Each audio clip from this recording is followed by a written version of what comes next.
আসসালামু আলাইকুম ওয়া রাহমাতুল্লাহি ওয়া বারাকাতুহু। মানুষ মহান আল্লাহ তাআলার সৃষ্টি জগতের ভিতরে সর্বশ্রেষ্ঠ জাতি।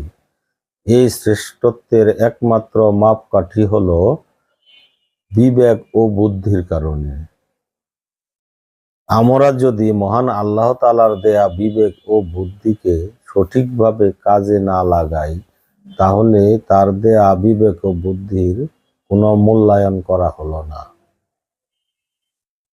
আর যদি আমরা তার দেয়া বিবেক ও বুদ্ধিকে সঠিক জায়গায় সঠিকভাবে কাজে লাগাতে পারি, তাহলেই একমাত্র বিবেক ও বুদ্ধির মূল্যায়ন করা হবে।